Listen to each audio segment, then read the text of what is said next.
This is David, and you're watching the Off the Clock Podcast. Woo!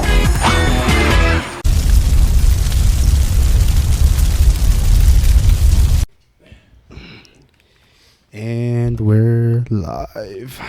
And we're live. And we're live. And we're live. And we're live. And it's episode 31 of Off the Clock Podcast. Cries in we Spanish. What? Cries in Spanish. We have a very, very, very special guest today. Family friend, family foe. I don't know what the fuck you call him. Foe is crazy. You want to introduce yourself a little bit? Not the enemy. My name is David Perez Jr. I am formerly incarcerated. What else do I have to say about myself? Formerly That's how I incarcerated. start off. Yeah, there we go. From Bridgeport, Connecticut. Shout You're out from to where? Bridgeport, 203. Bridgeport. Oh, Yeah, my bad. Bridgeport. Oh, damn, that nigga gangster. And then I lived in every other single city after that. So New Britain, Hartford, now Meriden.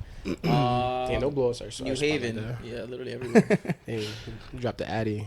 The whole Addy, right? I shouldn't have said that. I live on. Don't do that. Don't do that, bro. Don't do that. How we good? Yeah, we're good. I'm so like not used to like having that. I'm so not used to having these. Yeah, as long as you sound like I'm like, Nah, we let me know if I'm sound too good. close to We the sound mic good. type We sound shit. good. You get what I'm No, saying? we're good. We're good. All right.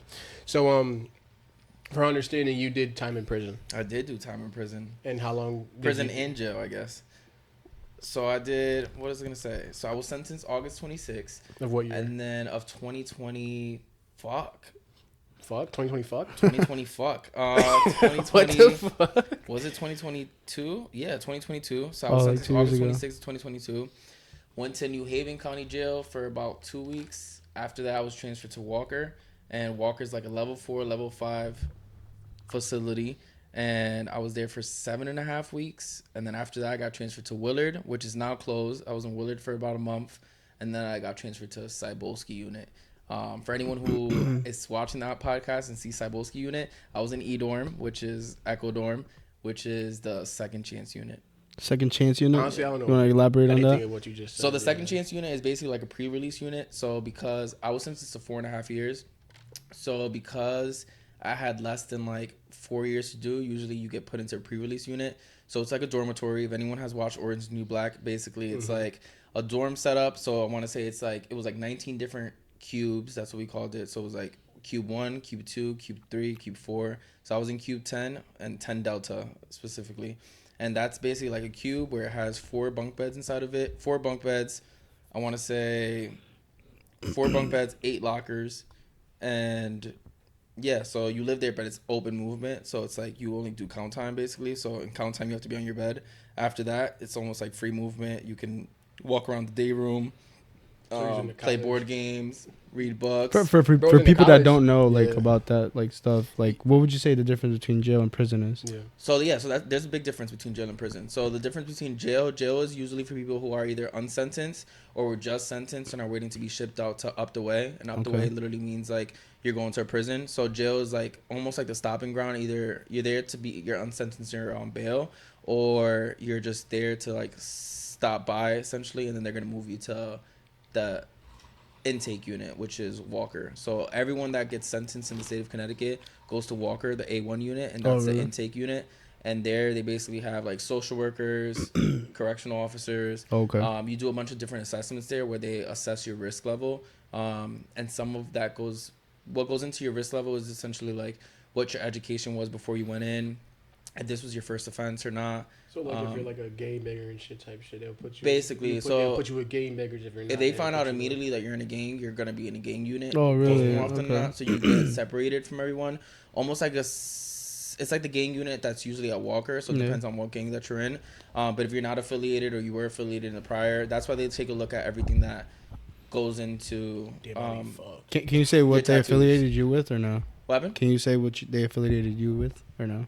I wasn't in a gang. No. What did they like? You know what I mean? What? Because you What- said they what would put you with category game they put you bangers. under? What category? So basically, like it's levels. So they assess you under levels. So level 2 is right before level 1. Level 1 is halfway house and like in the community supervision.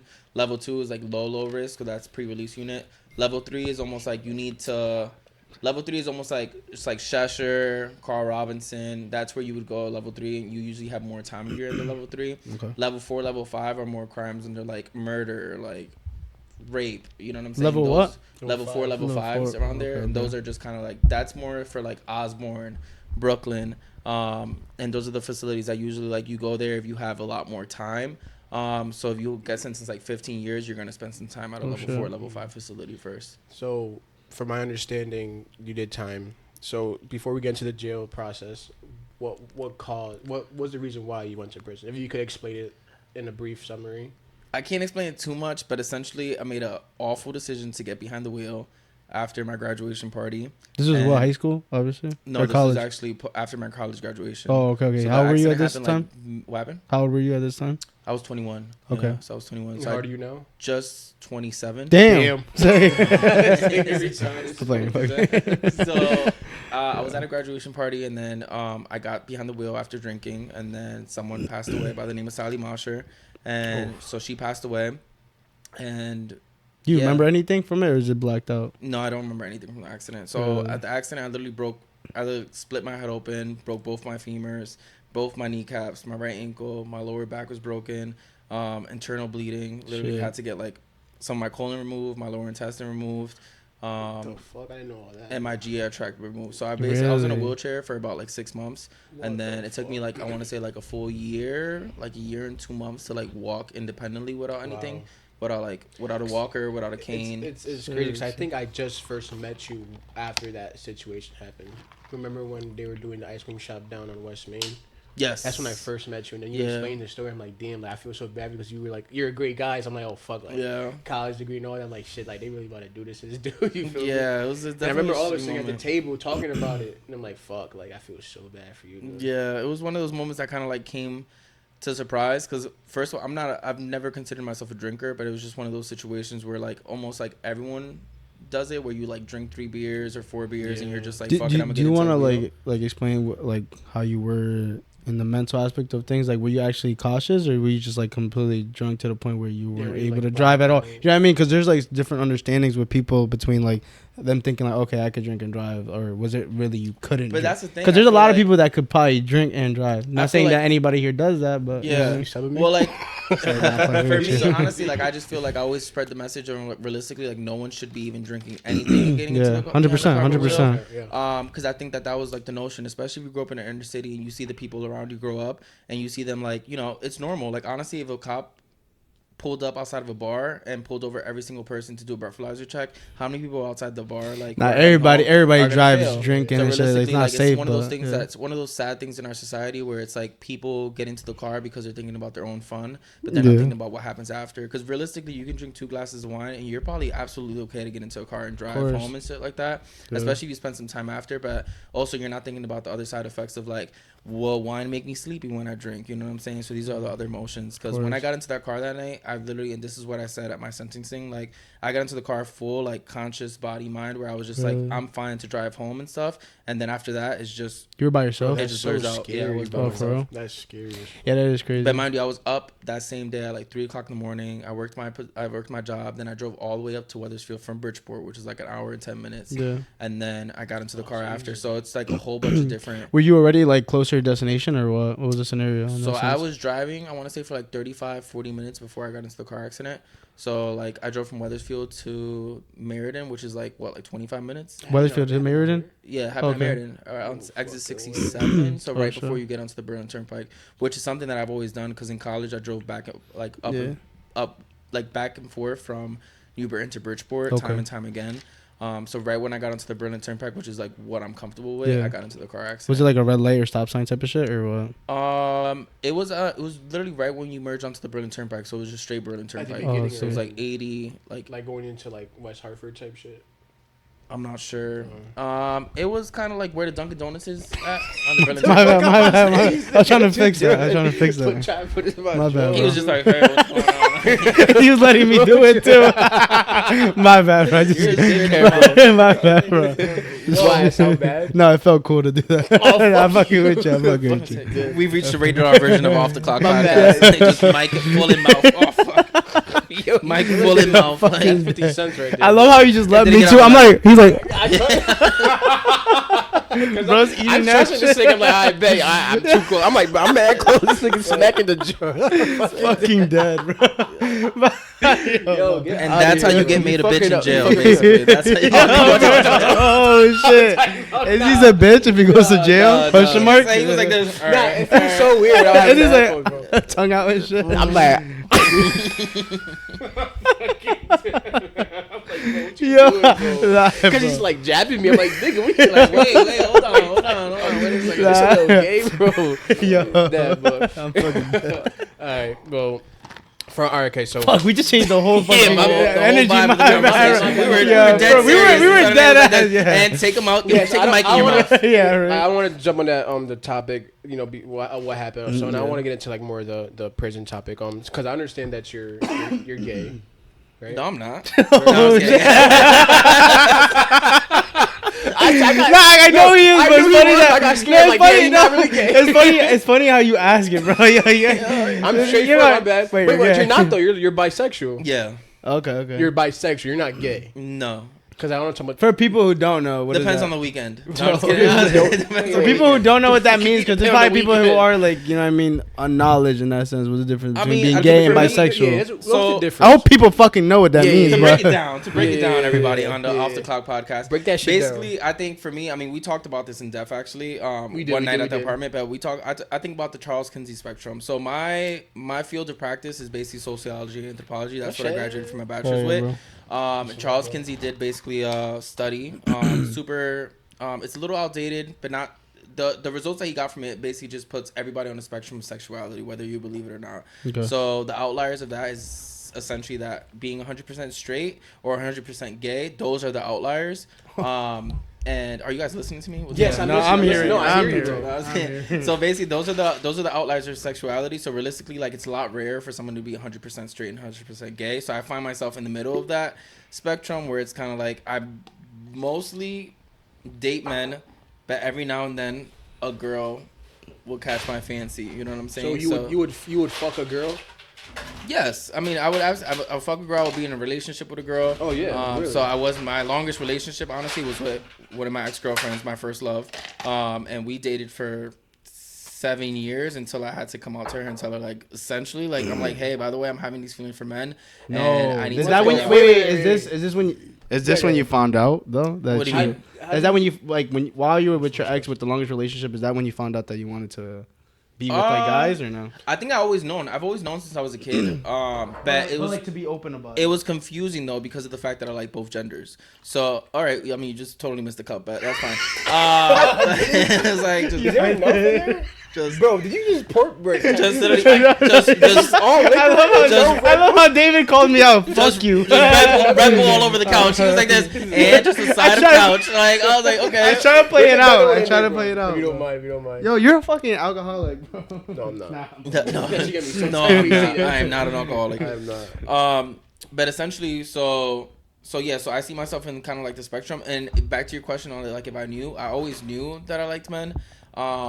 But then it got to the point where I was like, would I ever emotionally like a man? Because it's different. One thing to do something sexually with a dude and then be in a relationship with a guy. So I think for me, it was more just kind of situation where I'm just like, if I'm just doing something sexual with a guy, if I'm drunk, then does that really count as being something? And then it came to the point where it was just kind of like, I liked the first guy that ever, which you know the person, we're not Yeah, gonna say yeah, that yeah. We're not name. gonna talk about that. But, Can you say his name? Say No, we cannot say his name. Say his last name Say his because last there's name. his No, last we- name. we Say can't- his we code can't. name or something. We'll find out. His drunk name. We're very close here. Yeah. I have a question. Like, so you said 7 years, right? In relationship with this girl? 7 years, years? yeah, 7 What the years. fuck were you, like So, 12? What year did you tell her you liked in men? When I want to say I was 20. No, what year, motherfucker? Like, what year did? I don't know. What year was that? 20? 7 years ago. No, Just what go back. year in the relationship? 1997. I don't know. What was 7 What years year in ago? the relationship did you tell her you liked men? It was the last year. How did No. she take that shit? Wait, all right, 2 questions. Yeah. That's So, mad 2 disrespectful. questions. Nah, Yeah, it is. just kidding. No, that's crazy, bro. Nah, I'm fucking with you. All right, 2 questions. All right, we're back. She's gonna watch this podcast. If you're watching this podcast, I'm so sorry. No. Yo, Dave's a fucking I dick. actually seen her. She's beautiful, bro. Dude, She's really- Dave is a... She is. She is? No, She she's is. beautiful. She Like, I'm is. like, David, She like, is. why? Yeah, I know. That was She my is. mind. Like, She why, is. bro? She is. So 2 questions is, so you telling me you always knew you liked men during that full 7 years? But not romantically. Okay. That I always knew like there was. You just had an chance. interest, like attracted. Like I had an interest, like I was curiosity. attracted, like Attracted yeah, to, I was, like, attracted I was, to. Yeah, I was attracted to it. Okay. I was like, this. All right, I like Curiosity, this, okay. and I want to figure this shit out. It came to the point in the Cranberry. relationship where it was like Cranberry. we were both in college. We were both in college, and it came to the point where it was just kind of like not fair. And it was kind of like, all right, I'm at a college campus where like the best ground for experimentation is here, because I don't have to take this shit into my real life. Because once you get into a college campus, it's your world. You know what I'm Yeah. saying? You make the world what you make it. Would you say that's your like? Do you think if you would have took out that variable of going to college, that wouldn't have been a scenario? Or I think what? if I didn't go to college, honestly, and I didn't have time on my own, I probably wouldn't have Said that to her? fully came out. Honestly, because it was some point where like I was in love with this girl. I still love her. You know what I'm saying? No. Like, you never. First of all, if you Okay, of we have to tell you the truth. all, first of all, We have to first tell of you the all, truth. First of all, Yeah, your yeah, first yeah. love. She's here, and we actually have her backstage. Yeah. We have her backstage I'm coming fucking- out. Like, I'm fucking come with you. on out. After that time you told Fucking me, with you. I DM'd like, oh, we have David. All right, but She's listen, coming. She's because I coming. think it's honestly, and it's one of those things where like your first love never goes away. Like no matter what, anybody can sit there and lie. I disagree. I disagree with Wait. you. Right Yeah, there. that's a Wait big a one. second. disagree with But you. it depends on what terms you guys ended. Oh, okay. That could It depends that's on what that's terms you guys reasonable. ended. Because personally, for me, like yeah. you know, You can wish well on somebody, but there's something like you could. Yeah. There's, It can still end in bad terms. But You can you're negate gonna- the you're gonna fact that see you growth might not be in regardless love. of fact. Yeah. You're gonna get over it. that it's like we've always been friends. I've always had love for her, and realistically speaking, like the people that are like even like her, I'm always gonna have love for her. Always. Is it like to the point where like I'm in love with her? Like I wouldn't know yet because we're different people. You know what I'm saying? But I do have love for her, and I do love her, and I'm always gonna love her. Can you ever regardless. see yourself rekindling anything with her or no? Oh, absolutely, absolutely, You see, what the fuck? absolutely, absolutely. But But it would have to be a different conversation. Yeah, now it's like now I'm it's bisexual, like- and it comes to the point where like I need to figure my own shit out. Where like if I'm gonna be with a female, will I ever? What are So what are, you what are like want to be certain with a what dude are again? like certain terms you would have to like come into conclusion with? That's a question that I will not answer because this is gonna be public and Nah, It come it can be used against on, me. It can nah, be used against me. against what? bro, you're from fucking Meriden.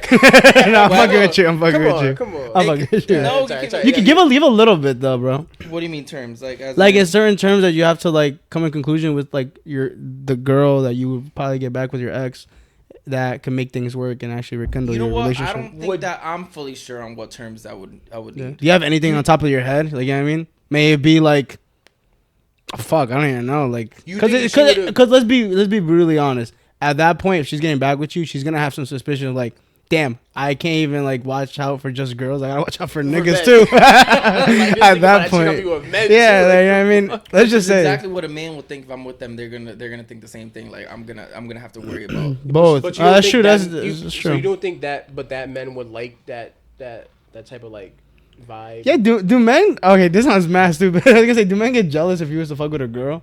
That's the thing. I was gonna say that's- that. or that- that's- that- or it that's depends like on the man, masculine or honestly, feminine. 'cause- I don't think that's a bad question though. Yeah, no, it's not.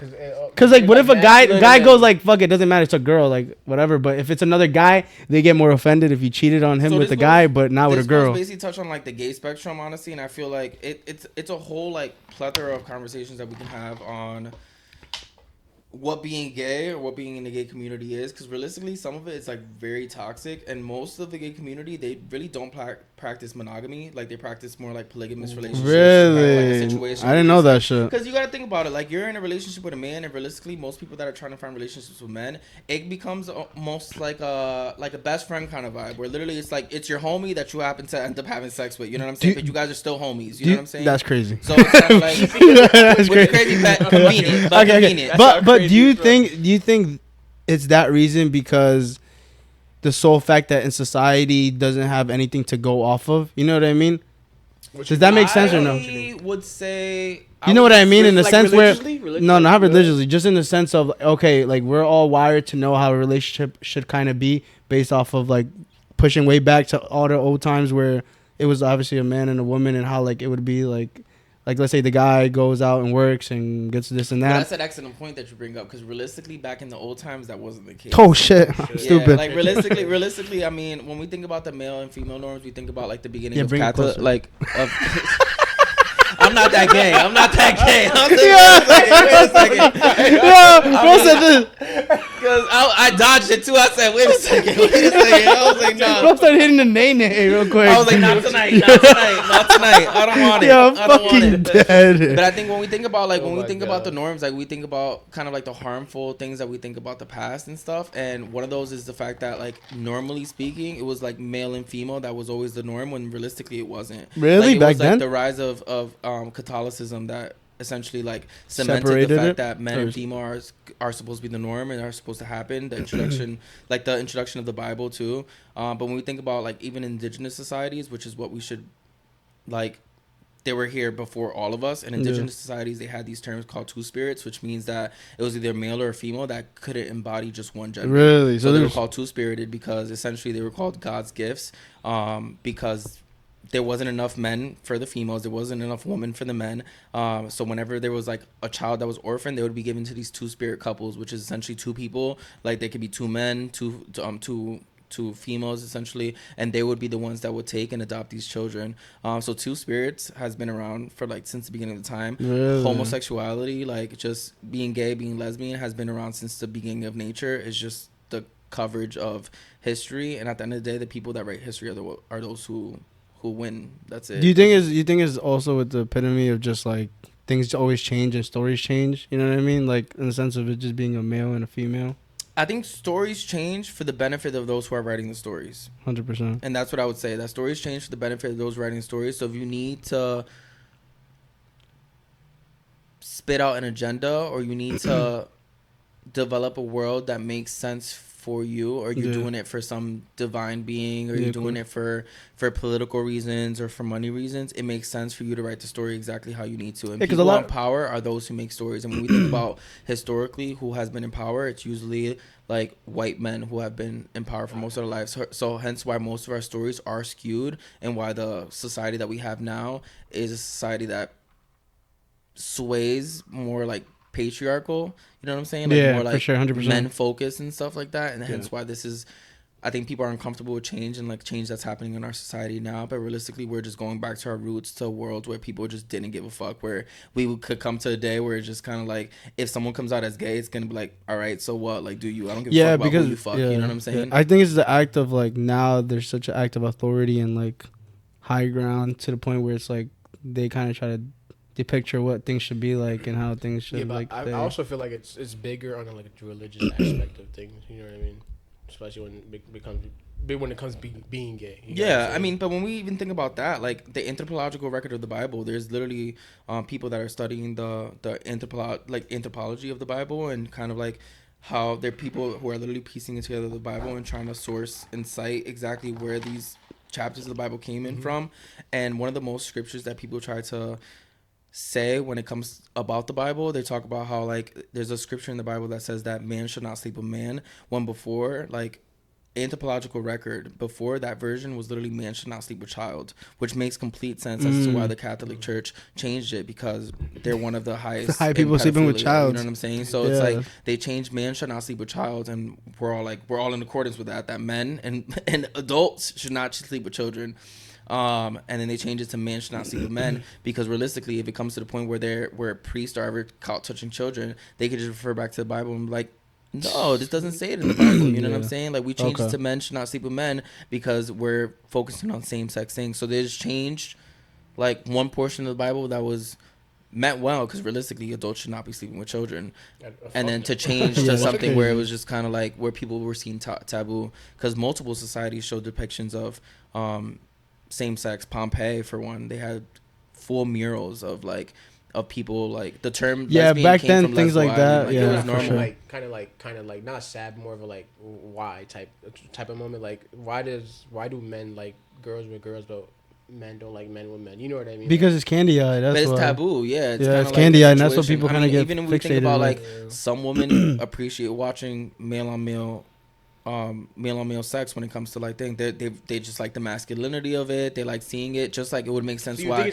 a straight man would like. So what do you think? It comes back to sexuality, the spectrum of sexuality. When realistically, like, you can't fault anyone for what they're watching. Some people are just more ashamed to say it. Like, you know, a woman would, in this society, a woman may be shy to be like, yo, I actually like watching male on man porn. You know what I'm saying? But in this society, because it's built for men essentially, which sounds so sucky to say. If a straight dude were to come up, like, I love watching lesbian porn, that shit. But there's some men who are like, I don't like watching lesbian porn. It doesn't do it for me. I'd rather watch a girl and a guy. You know what I'm saying? And some men are like, that's gay if you watch a guy and a girl. You know what I'm saying? And it's like some girls watch full lesbian porn, and then some girls are like, why do you watch this lesbian porn? Some girls don't like the masculinity inside of their in their fantasies. Everyone has a different taste, and everyone has kind of like a different spectrum of what they're into and what they're not. It's just more that we've created a society around ourselves that we don't like to talk about those subjects, and we don't like to talk about what we're into. And realistically, I think we'll all be a lot better off. What do you think is like psychological aspect of that? Like, where does that like come back from? Like, does that fall back all the way to your childhood and like certain experiences you've gone through to cause you to have some type of fixation to like things like that, or what? Sexuality? No, but more so in the sense of like you just mentioned like some people like certain things, this and that. Like you just mentioned like lesbian or maybe. I think it's all personal likes. Honestly, Yeah. I feel like everyone. I think we forget to think about how complex the human really is. Like realistically, Homo sapiens are so complex, and we all have different thoughts. Like me, you, like every single person in this room are having completely different thoughts at a different time. We all think differently. We all feel differently. Like something that might be sad to you might not be sad to you. Something that might be like hilarious to me might not be funny to you guys. And realistically, I think the sooner that we think about like how complex we are as like social beings, you know what I'm saying, that's the faster that we're able to like understand one another. Because I think sometimes it stems from our past experiences, like sexuality and like the things that we're attracted to an obviously extent, right? to an extent. Yeah. And then some things we just pick up along the way, you know what I'm saying? Because there's so many different kinks. I mean, you have like in the gay community, it's like the leather kink, the bear kink. I don't know what it is in the straight community. I mean, maybe it's leather or bear kink. Like bear is essentially like bigger men who are like furry, and then leather kink is like wearing leather. But like for like straight people, I don't know exactly what their kinks would be, except I think it just was like society normalizes like maybe somebody with like abs and strong muscles, and then for girls like some girl with a fat ass and then some boobs. Then we think about like that's why people get sex ed. Like, that's why people get plastic surgery. A robust sex education program in schools. Because for me, I just think that I just feel like honestly, like sex education should be limited to like high school and middle school, because I think those are the times that people should be willing to ask those questions, and then we're able to sort things out. Like if someone's like, hey, I have a kink for asphyxiation, like I love jerking myself off while I like choke myself, you know what I'm saying? That's a real thing. Like people I bet people have died from that, you know what I'm saying? We died from it? Yeah, like there was actually an actor who was found in his closet, and he was literally like, I think, don't quote me, but we're pulling the video up. I know, right? So he hung Some guy himself, jerking himself off while choking himself. Butt ass naked, essentially. For and real? He was like jerking himself while like choking, which basically like, you know, when like you're having sex with somebody and they actually choke you. Yeah. Basically, he was just doing that for himself. You know what I'm saying? Not you guys all say yeah, mad fast. Everyone's like yeah, of course. Like, oh, we love that. But yeah, so essentially that's kind of like having those conversations and being safe enough in a space where you're like, you know what, actually I kind of like this, and I think it's gonna be better off. But we still have like, I think for humans, we're really susceptible to groupthink, where it's realistically we're all in the same room. It's really dangerous sometimes for me to be like even me in a space right now I'm comfortable with my sexuality, but in high school that wasn't the thing. Like if I told somebody like, hey, by the way, I'm gay, it was gonna be hell no, fuck that, because I grew up in a different time where like being gay wasn't as accepted as it is now. So you think about groupthink, and you think about like how would you develop like a sexual education program where like you're not gonna be in a room with people who are judgmental, you know what I'm saying? Like where you have like a jock who's like, actually, like I would let a guy give me head, you know what I'm saying? But I don't think, but I want to be primarily with females. If you have a girl who's like this, I would get eaten up at a girl, but I like dudes. But if I was drunk, I would do it. You know what I'm saying? And like being open to just being open minded, I guess. So yeah, was it like, I guess curiosity? That's what you would curiosity, curiosity for sure. Because I guess you don't know. I don't know. You wouldn't know until you try. But it sounds crazy. But yeah, sounds crazy. But in a certain extent, back to the prison on topic.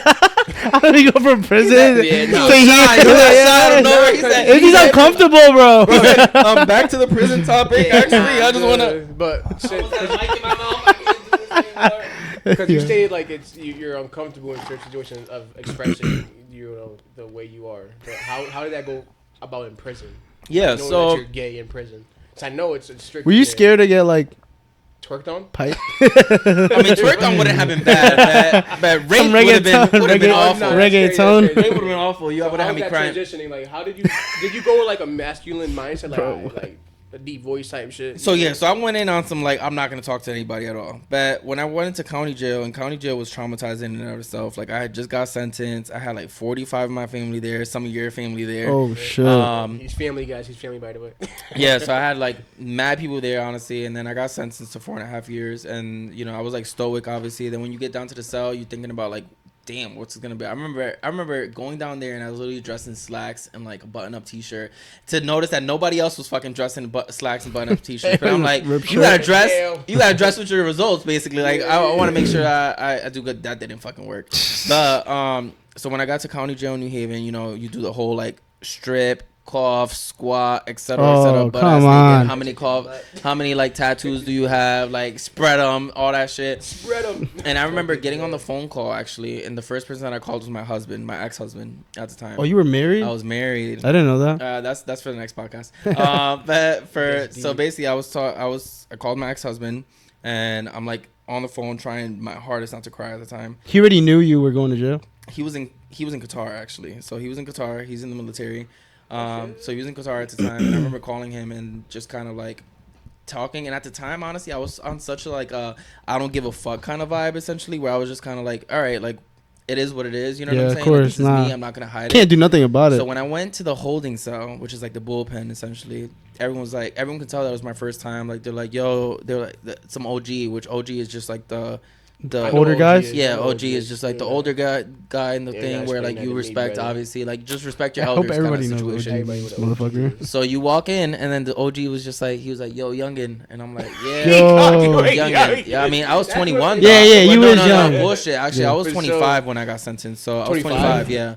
So I was 25, and then I'm like, and he's like, oh, you just got off the phone with your wife? And I just didn't give a fuck. I was like this. Nah, I got off the phone with my husband. You're like, bugging. They're like, damn. And they were just like, they're like, where is he? I was like, he's in Qatar, this and that. He's serving the military. They're like, yo, you must be proud. Like, we all been there. Oh, they didn't judge you. So they didn't judge me off point, but you can tell everyone was just like, damn, like this motherfucker just set it off rip. So now I'm going off it like that, right? So I get processed. I get put into the cell, and I get put into a 4-person unit. Were you acting like yourself during this? Just moment? myself, yeah, just like that. Let's say your voice and all this stuff, like just like that. Okay. This is maybe a little deeper. Like I was like, yeah, so you know, my husband's in the middle. Like, we got a little deeper. Go ahead, that pop smoke. And then by accident you go, he's a it's me, David. Like, no, so I was acting normal. So then when I pulled up to the 4-person unit, and then we had a toilet in the cell, which is the first time that you ever take a shit in front of like anybody type shit. Oh, because it's open, right? Because it's open. There's like a huge window to the point where like literally if you're taking a piss, like everyone's seeing your dick. Like the COs are seeing your dick. Oh, hell your no. cellies will be, they're like cordial and shit like that, but like everyone's seeing your dick. Basically. And you got to shit in front of them too? Shit in front of them. That's everything. crazy. So you're in there with the lights on for like literally 23 hours. Like, no, well, the lights were on bullshit because the lights were on from like, the lights got turned on from 8 a.m. and then they got turned off at 11 p.m. So you're just there, lights on the entire time. And I told them about it, and they were completely fine with it because I was cool. So they were just like, oh, no, you're cool. Like, I wish you the best, et cetera, et cetera. Then when I got into another cell unit, which is basically for like the violent offenders, because that's where I fell under, that's where I'm like in there with like people have done like Jeffrey Dahmer, Jeffrey Dahmer, like some tough ass shit, but realistically, like still, I believe in like prison abolition. They were good people. They looked out for me, and I remember being we went into the day room, and they were just like, yo, what's going on? You got a ring on your hand? You got a girl? And I'm like this. Nah, I have a husband. And then everyone just stopped. Like when I tell you everyone stopped, everyone was like this. No. And I'm like, I think my face is turning red. I'm over here like, you're like, just kidding, fucking with y'all. Yeah, he goes, just kidding, fuck that faggot shit. Like, yo, and I'm over here, and I just playing with y'all. I'm just playing. Squidward, I'm just kidding, right? Yo, the most everybody fucking laughs, walking. Everybody with straight faces. Just came like, oh, everybody just started leaving the cafeteria. He's like, I'm just kidding. Come on, guys. The most unhinged thing happened because then the one dude in the dorm who was like deemed like that motherfucker was about shit. First of all, his name was like I'm not even gonna say his nickname. Say his name was Leak. So his nickname was like Leak. About his shit Leak. For sure. But he was like about his shit. Like basically that motherfucker was like if he couldn't get on the phone, he was fighting basically. Oh like, my god. So he came in, he was like this. He came up to me, he's like, come over here. And I'm like, all right, bet. Like I'm with the shits. Like it is what it is. I'm like, Because at this point, like, I'm like this. It's either. I'm sorry, I don't mean to laugh. Yo, don't laugh. why? I'm gonna have to fight for my life. Like, I'm over here, like, I was ready to fight. That's why he said this. What it is. because first of all, like, he's like, all right, I got it's, fight right at now. that point, I They had saw 4.5 me, years. I was like, So I was like this. I was like, at this point, it's either you or me. It's either you and me, and I'm biting. I'm gonna bite. Oh.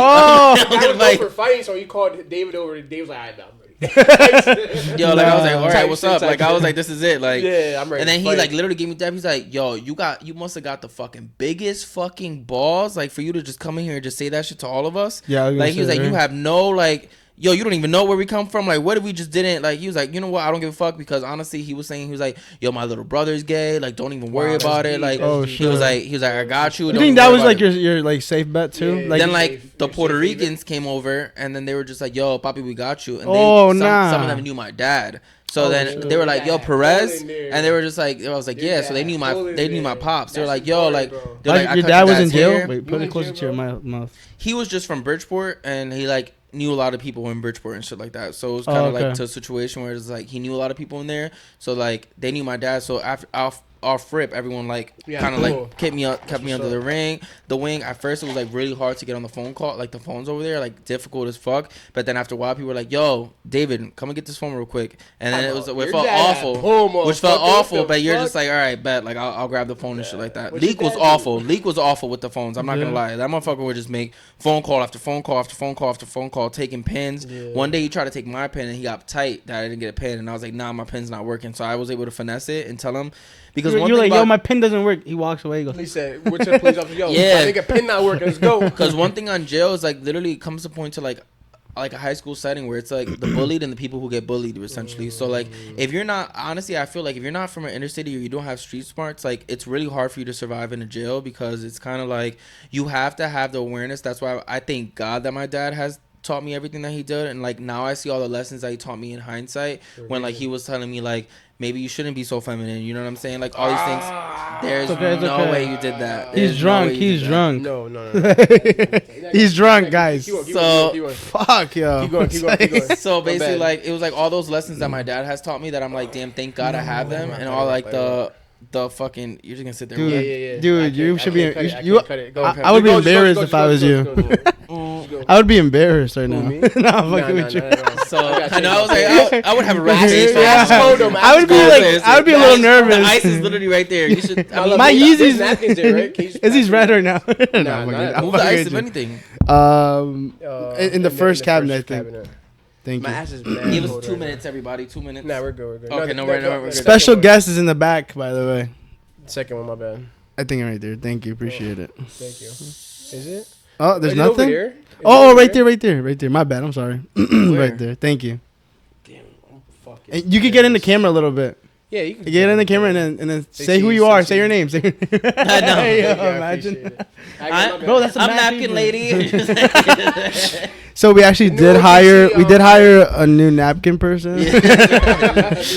We're doing big things out So, here. yeah, This so- is- So we actually Get did put paid that for on 2 credit weeks, card, and we have for every new guest, you get your hand washed. All right, and we're back. Go ahead, bro. And we're back. So yeah, so then that's when like I honestly I like thank my dad for like teaching me so much. Honestly, like my dad, my uncles, like everybody who like really like taught me to toughen up and shit like that and stop being so fucking emotional. But yes, sir, right away. But yeah, it was tough in there. So then that was the time that I had came out in there, and then when I went over to Walker, the people in the dorms and the people in the cells at New Haven basically told me, they were just like, yo, when you get up the way, like, don't tell anybody what's up, because when you're at level 4, level 5 facility, the culture is different. So every prison has a different culture. They're just like, the culture's differently, like you don't want to like expose yourself like that. So when I went up, I developed a whole story where it's just like, this is my wife's name, this is what I'm like, this is what I'm doing, I'm not gay, like deep into my voice and shit like that, to the point where like, yo, I was hanging out with like just mad tall dudes, like just everyone fucked me in there. Everyone fucked with me in there, like Fucked heavy. with you or fucked you? Yeah, Fucked with me, That not fucked me. Like, that was level 4. it wasn't that Shit. fun. That was But level 4. yeah, it was level 4, level 5 facility, and they like there. That's where I was there for 7.5 weeks, and I did not tell anybody that I was gay. For Didn't tell real? anybody I was For gay a whole because 7 weeks? you saw people get packed up. Like there, you saw people like What you mean if backed up? What packed you mean? up. Packed up was essentially like means killed, that, right? like Killed? So for example, like me and you are in a cell together. If you even suspect that I'm gay, or if someone else tells you you're gay, you have the obligation to sit there and be like, oh nah, I'm not living with a faggot. Basically, that's exactly what you say. I'm not living with a faggot. Not doing that shit. It's gonna be funny as fuck. People are gonna look at me differently. So you ask for bags at the CO's bubble, and you literally go back and you tell the dude, you hand the dude his bags, and you're like, pack his shit up, or it's gonna be a problem. And more often than not, people pack their shit up. The person that's gay has to pack their bags. Yeah. So they no way. What the fuck? So That's they pack weird. their bags. And then they move out, and usually you get moved to side because if you refuse housing, that's a ticket. So you get a housing for refusing ticket for refusing. You get a ticket for refusing housing. How does that even make sense though? Wouldn't like the person that's asking for you to leave should be the one leaving? No, because they're just asserting their dominance now in that way. Because it's either you get packed up for refusing housing, which is a lower class ticket, or you fight, which is a higher class ticket. And if you fight, it's gonna be seen negative on your parole hearing, or your clemency hearing, or your sentence modification hearing. Okay. So like every single thing that you do in prison is gonna count for when it's time for you. Have you ever gotten in a fight while you were there or no? That's what's up. Never. Realistically though, the fights were in a storage closet. And when people used to fight, they were in a storage closet. And honestly, it's a lose-lose situation if you bring a gay dude to a storage closet. At the end of the day, start getting piped. Like I was gonna say, if first of all, if I lose the fight, I'm going out there and I'm just like this. That time was amazing, Tyrone. Like, and at that now we're both gay. So what's up? Like, you lost the fight and now you're gay. Like, gay by association. Like, it doesn't look right to come out. Bros come out sweating, bleeding. Yeah, sweating, bleeding like this. That was a rough one, right? Like I was literally like at that point, that's it. So you said you spent what? That was like what 4? You said you said something about 4 that you spent 7 weeks in level 4. Level 4. Yeah, 7 so you weeks. Spent 7 weeks in level 4. Yeah. And what's after that? Did you go? After that, I went right to level 2. Also, you went like a down. Yep. So they assessed me after the 7.5 weeks. They assessed me, and then after that, I went right to level 2 facility, which was Willard first, and then I went to Cybulski, so those which is like open dorms, which I hated. So those 7 weeks must have been very hard then, since you was like more of an upper level and you couldn't like express that you were. It was hard, but I liked the cell. I like my cellie. He was a good guy. And I mentioned it to you, like he was a good guy who like remembered me when he got out. So like he was putting $100 on my books like every week, like every month he was putting $100 on my books. I did not know. I knew his name, and then I asked my mom. I was like, "Yo, can you find out online like who?" No, I asked my counselor in jail. I was like, "Can you find out who's putting $100 on my books?" Because I had to ask my ex-husband, and it wasn't him. So I'm like, "Dang, who's putting this fucking money on my books?" Like, damn. Yeah. And then I see his name was like Michael S. And I'm like, holy fuck, that's my cellie. And for him, he just remembered me when he got out, and he just looked out and put money on my books. Shout out to Michael West, you heard? Yeah, seriously. So he like looked out for me. Yeah, so out of those 7 weeks, you never mentioned that you were never.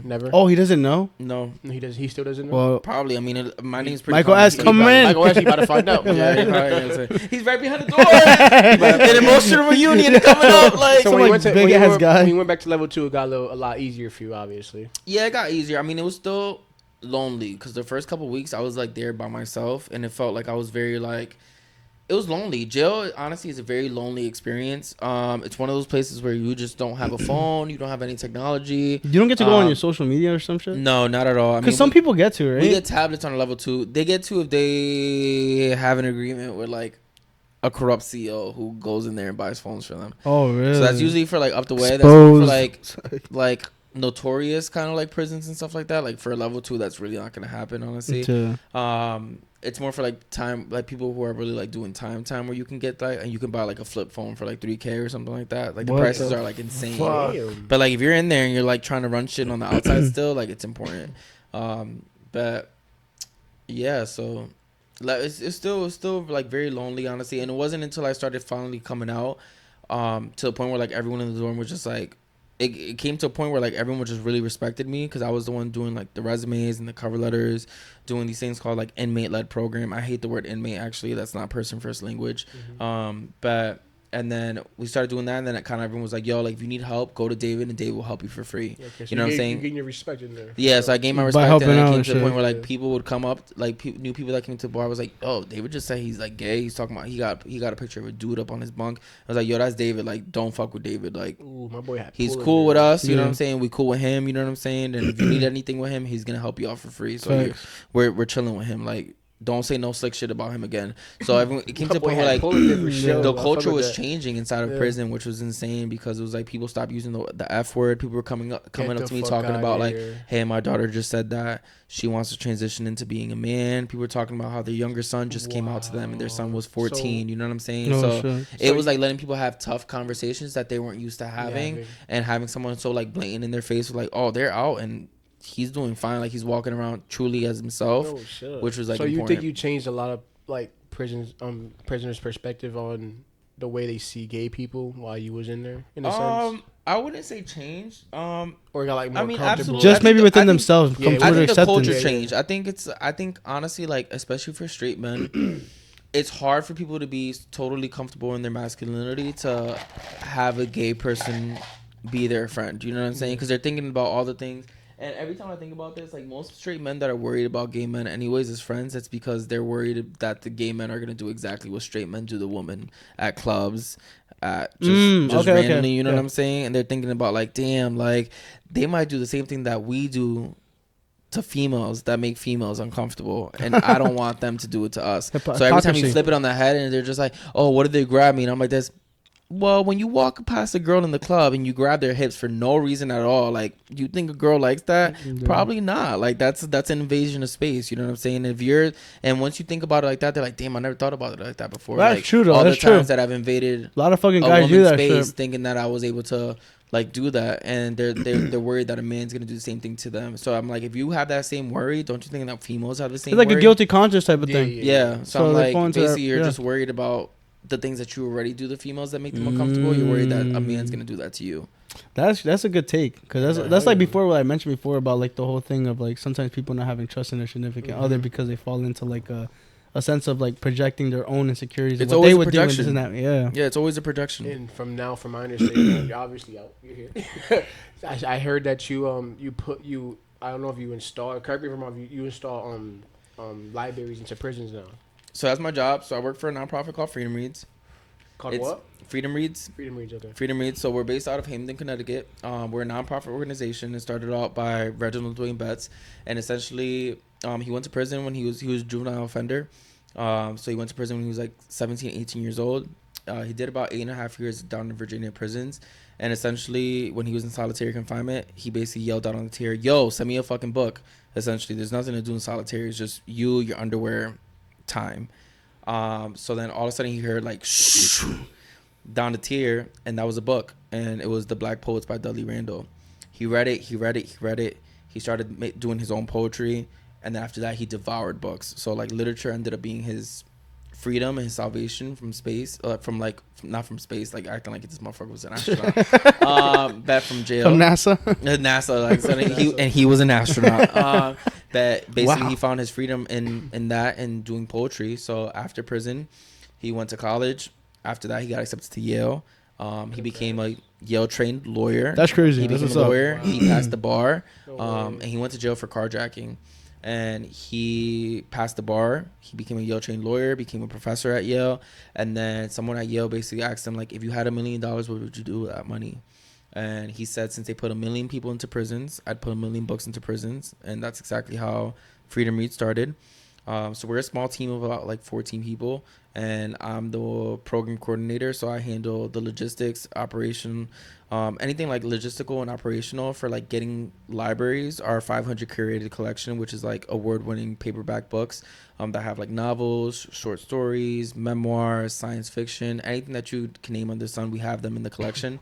And we bring these libraries into facilities across the nation. So last week I was in Colorado at AVCF, and we installed 18 libraries. And then with that, we do a unit ceremony, which is usually someone who in the team who's formerly incarcerated that talks about why the books are important, why that the only people that build the bookshelves are formerly incarcerated folks. So one of the people that builds the shelves actually at my job is someone that I was incarcerated with at Cybulski. And then Stephen Parkhurst, who I also work with, he did 30 years, some in Rhode Island, and the rest he finished off a sentence in Connecticut. And I was formerly incarcerated with him, and he's a program coordinator with me too. And yeah, we just bring libraries into the prisons, and we bring literary events into the prisons, books into the prisons, and we just have phenomenal ass conversations with people what's up. about books. That's And dope. in jail, I read 143 books, and I actually Damn. wrote to Freedom Reads while I was inside incarcerated. You wrote a book? No, You wrote to them. I'm in the process of writing a book, but so I actually wrote to Freedom Reads because Freedom you Reads wrote to our them. motto is like if someone who's incarcerated writes us a letter, we always respond back 100% guaranteed. So I wrote to them. I actually sent them my resume from the inside, so it's like a full circle moment to be out, and work for them and do great work with them. And next week will be my 1 year anniversary, my freedom day of being out of prison. So Hell yeah, dude. Is that like your earned income or no? yeah, so that's my okay. income. They pay me salary. They like believe in living wages and stuff like that. So they pay me great. They pay me great. Oh shit. They pay me great, and the benefits are great, obviously. Drinks on But that's David what today. that's like the dream that Dwayne started is the fact of like making sure that people who are formerly incarcerated are like being paid a living wage, and that we're doing phenomenal work, and that we're being valued for our thoughts and our opinions. Because far too long, people on the inside are just not heard, not seen, and like realistically, we always bring it back to like people who are incarcerated are some of the best readers in the entire nation. Like I was able to like literally devour 143 books on the inside, and I was only locked away for 19 months. And repetition is gonna help you obviously with your vocabulary. So it's like 19 months, and I read sophistication 143 and books, and realistically, like we had nothing but time to finish books. So it's like, So my question to you is, what is one thing you learned from being in prison? There could be multiple things, but let's like one thing that you actually like. All right, like I learned this while being in prison. Take your time.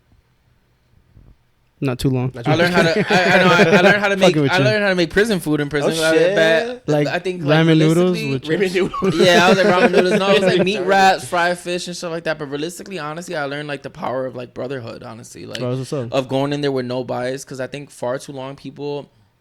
Honestly, for me, realistically, like speaking truly, like I didn't think about prison. I didn't think about people in prison or like what people were spending in prison when you're not in prison. And I think like when you have someone like a family member that's in prison, or like if you've been in prison yourself, that's when you start thinking about like how lonely prison is, like the fact that that prison is mostly human warehousing, that we have a bunch of people in prison for way too long, like way too long, for crimes that realistically people do not need to be in jail for that long. When realistically we need a robust rehabilitation service where like people are actually getting skills for the real world, soft skills to meet jobs, like how to use technology, like coping mechanisms to deal with the like trauma, things for them to overcome their trauma, a robust counseling service where people can really like get to the root of everything that's going on with their lives, how to find better friends, or how to find ways to like live in other places, you know what I'm saying, like Section 8, like affordable housing. Like there's so much with this community that's like it's like ailments of our community where like we need to fix, and that's what we're able to figure out, like the school to prison pipeline, like all these other things that we have to figure out. So when we think about that, it's almost like I learned about the brotherhood in prison and the fact that like people are down for way too long, you know what I'm saying? So I'm like, I remember like when my husband asked me for a divorce in jail, like it was the guys who like held me down essentially. Like they held me down. Like whenever he asked me for a divorce on August 1st, 2 days before my birthday, and I'm sobbing, heartbroken. Like it felt like somebody died, like somebody got ripped out of my, like it felt like someone passed away, because like I was in love with that man, like in love with that man. So he asked you for a divorce while you were in prison? Yeah, so he asked me for a divorce while I was in prison. You thought he was gonna hold it down or no? I mean, you always have that thought of like, all right, you're gonna hold it down. And I was sentenced to 4.5 years, so I see why that would be a lot. But then I got out 6 months after. Damn, I got out. So it was do you like, think he kind of regretted it or no? I don't know. I can't talk about that. I Oh. mean, Did he contact you since? They always come back. Nah, fucking with you. How you got out 6 months early, bro? Let's not do that. So it was kind of like, I mean, I think when he asked me for that, I remember I was a wreck. Like I wouldn't eat nothing. And it was to the point where like other guys in the dorm, like I came back from a visit one day and like they had a whole meal spread out for me, like for my birthday, August 3rd, because I got asked for a divorce August 1st. It was literally like for my birthday was August 3rd, so like they planned a whole surprise party for me with like candy on my bed, you know what I'm saying, like little cards and stuff like that. Like they had a whole meal, like fried fish and meat wraps and stuff, and they like really like took care of me and like made sure that I was good. They're like, yo David, make sure to eat. Yo David, we're going outside. Welcome me outside real quick. Like you need to get out. You need to move around. Like fuck him, like you're fine, like you know, was on your just side, they were guess. all on my side. And I just think about the brotherhood, like when we were all going through something, like we all They held each felt other it. down. I think when people think about prison, people think about like how scary it is, and realistically, it wasn't scary. It was just a bunch of like men who like almost lost hope and found hope in each other, and like men who found camaraderie in each other to like really like lift each other up in like the worst time of our lives. Yeah. So it was kind of like you didn't think about like crimes. Like I was in with someone who like literally was finishing a 42-year sentence for like murder or like other things, and you just talk to each other about like the time that you lost inside prison, no matter if it was just 6 months or 19 months or 30 years or 20 years. You just talk to each other and you really like helped each other get through that. So it was kind of like, yo, you're sad, like I got a movie on my tablet, you know what I'm saying? You want to watch a movie, it'll make 3 hours go by fast, you know what I'm saying? Or like, hey, like I know you want to get on the phone, do you want to get on the phone first to meet, like before I it's get like my little phone things, calls. yeah. It was like little things, you know what I'm saying? It was like, even if like your commissary fucked up your order and you didn't get a soap bar, you know what I'm saying? Or you didn't get a toothbrush or something like that, or a Use my toothbrush. You can not use my toothbrush, but basically like kind of like, yo, like I got you, like don't worry about it. It became a community where it's just like, oh, you don't got shit to eat, don't worry about it. I got you, I'll make the food and you'll be fine. Like, you know what I'm that's saying? what's up. And it was nice. It was definitely like Those things community. translate into so many different aspects. Guys. Yeah, I believe guys that like I missed. it could translate to relationships. It could translate to your family orientation. Like Yeah, all we these just took different care of each other. It aspects. was like, it was really nice. And I mean, there's some guys who like literally like when I was with them, they were just like, yo, David, you're the first person that like ever like taught me that it's okay to hug other dudes. You know what I'm saying? shit. Like it's fine to like show love whenever you have to, because life is short, realistically. Like I'm like, yo, it's not gay I to give never a hug. hugged you in Hug? 4 years. I don't like when you touch me. Yeah, don't touch Yo, me. I'm like, Don't you're not touch gay. me. No, mind you. First of all, which is weird for him because first of all, his family is full of fucking huggers. Like we're all You know me, bro. I'm we're all black sheep. oldie huggers. Like we're oldie huggers. Touching me. We're oldie huggers. Yeah, y'all lovers. Well, we're lovers, I guess. Not me, but yeah, some lovers. Nah, he's a lover boy. In the sense. Nah, we get to Raul's house and it's literally just straight hugs. It's not even Yeah. dap. It's just like this. Nah, Oh, it's come straight here, dap. like I don't hug. You know that. that's Yeah, fucking right. good. Nah, yeah, you I'm gonna give him did. the meanest hug after this. Yo, I'm gonna give him the Yeah. meanest I hug. know In the that. video. No. It's homophobic if he doesn't give me hugs. Oh, Remember that. that's true. It's I'll give him a homophobic. hug. No, I'll give him a hug. yo, Matter of reverse fact, psychology. a picture Yo, of all of us hugging. How about Okay, that? nah, Post that it's shit. reverse psychology. You're not wrong. Come on, man. Reverse. So how do you feel now? After the prison process, whole 9 yards, you having a successful job after getting out of prison. Awful, depressed, sad. No, I'm just kidding. Damn. Keep going. How do I feel? 2%. Yeah, you gotta. Oh, yeah. What's the timer? 56 minutes. All right. So Oh, wow, we talked a lot. Yeah. So I obviously answer that question. Then we're gonna get into another question. No, it's 2% left. No. Battery. Advice question. Then Oh, we're gonna okay, yeah. You know what I Okay. mean? My, Okay, yeah. how we do Oh, it. yeah. So how do I feel? I mean, I feel good. I like being out. 5? You lied to me. Hey, No, we have fuck. 5. Okay. You take your time. Bad So- impression. I'm playing with you. So I like being out. I enjoy being out. Do you get sad? I've been out now for almost a year, and it's like you see people who have returned back to prison, which makes you sad as fuck. But then you also think about exactly what I alluded to earlier, the fact that like there's just no support. Like, how do you expect somebody who went into jail at 17, did 17 years, to come out and catch exactly what it is to digitize a resume or like having soft skills? I was grateful and I was generous. Like I was grateful, and I was very. What's the fucking word? I was very fortunate to have my degrees before I went into prison, where I had no soft skills and I can land a job pretty fast despite the criminal record. But you think about stuff like that and how people go back to selling drugs or like doing things that they're not supposed to do or back to their old friends. And realistically, like as social beings, like what we talked about earlier, we like need connection. So like realistically, like if you come out and you're 28, you don't have any friends, like you're gonna find the friends that put you in the situation that you were in the first place. You know what I'm saying? Like, Yeah, that makes you sense. need to find a good connection of friends who actually like push you to do better and push you to be great, and put you into that mindset kind of situation. But then you hear those sad stories where like I lost 2 friends already that I did time with. You know what I'm saying? Like okay. one to suicide and one to overdose, and like that shit kills you because I think it's weird because like they were like phenomenal. I might get emotional, so I'm not. Oh, nah, take your time, bro. No. But like, you know, But, what I mean? like, Express yourself. I Because think yourself, like bro. Come on. I think you just Don't jump in. Oh damn. All right, so guys, David just finished crying. I'm sorry, but you mind just We had to recapping we back had where to you pause started it. crying We had to again? pause it. Wait, hold No, on. the podcast Keep is going. now over, everybody. You know this up. Keep going. You're good. I forgot where I left off. You were talking about Your two friends that what'd you passed learn away. about your two friends that passed away? Oh, so I mean, we think about. Remember, you can't cry. You can't cry if you want to. No, I'm not gonna cry because I ruined the moments. He real did. bad. Nah, it was a camera. Nah, bro. Nah. you're But good, trust. I do miss them. I do, and I mean, I just think about like how phenomenal people are because they were both like really like family oriented people. I talked to them a lot on the tier and stuff like that. I talked to a lot in the day room. We played Scrabble together. We had like Scrabble tournaments and stuff like that. Yo, Brandon would kick my ass in Scrabble. Lefty too. They were phenomenal Scrabble players. But then you think about like what life is like on the outside. Like I think about what pushes someone to suicide when they come home after doing so much time and you know they're just not digging life so much to the point where they're just like, yo, this shit's just difficult, or like what was their own like inner struggle, or like the fact of like people who do so much time in prison and become so spiritual and then just pick up a drug, or was it something that they did not trusted? Was it that they picked up bud from a dealer that they just could not trust and was like laced with something? And you think about like the some final fentanyl moment. or some shit. So I think about their final moments a lot of like what that is and like the duty that I have to them to like keep going and keep moving forward. Because I'm not gonna lie, like I get sad too after everything. Like, you know what I'm saying? Like I'm doing phenomenal, and I thank the universe for like everything that I've been in and like all the things that I do and stuff like that. But at the end of the day, it's like you get sad. I mean, I get sad of the fact that I'm divorced. I get sad of the fact that like the connections that I've lost, the friends that didn't reach out to me while I was in prison, the people who didn't like write letters is included.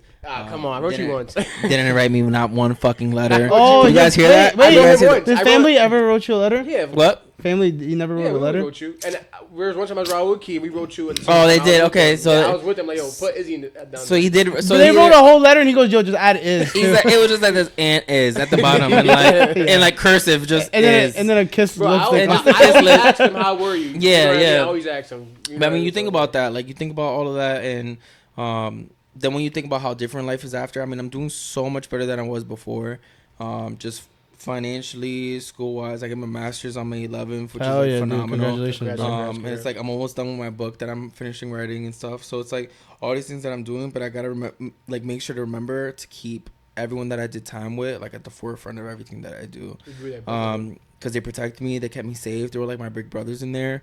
Some of them were like boyfriends, but you know. Oh, whatever. shit. Just the tea. What? Like, Wait, what? Let's not get into that. We got we're not 22 getting into that. minutes. We got like 22 minutes, but yeah. So it's like so I missed them. Brandon and Lefty. Shout out to you guys. It was the one that passed away, and yeah, that's it. That's it. And that's all. Wait, Wait. just look at him. Let silence speak Just for look at itself. Just like Just look at him. no, I do. I'm waiting for like a. I got really teardrop. sad. No, I'm not gonna get. Not the fucking music. We need it. Yeah, I should have played "The Heart Will Go On" or something. Heart- Fuck. Wait. Heart will go on. Heart will go on. Heart will go on. Too late. Heart will go on. This will do it to me. All right, just Take take it's just water. It's water. Every night in my dreams, I see you. I feel you. All right, out. Every night in my dreams, I see you. Cue the I rain. feel you. That is how I know you. Pours drink all over himself. Now you need to stand right there. Stand right there. Stand right there. And then just keep your hands out wide.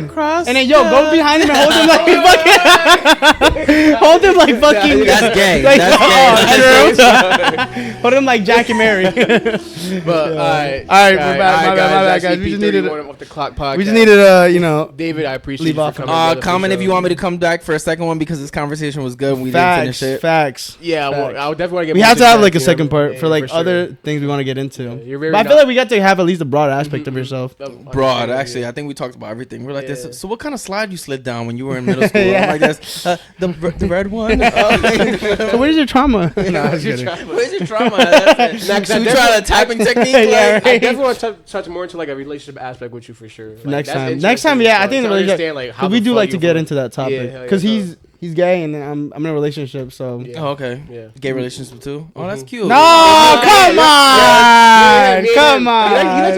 Off the Cock podcast is gonna turn to 3 faggots on the couch. Tune in. This does look like back. Yo, what the fuck? And this is the casting couch, everybody. So tune in next time Some for shit our has clothes happened. completely off. Yeah, I'm Fucking fucking dead. dead. But thank you guys for tuning in. Nothing has EP.31, happened on this man. couch. First day out. First day out, you already know what the fuck going on, and we're done. Boom. Boom.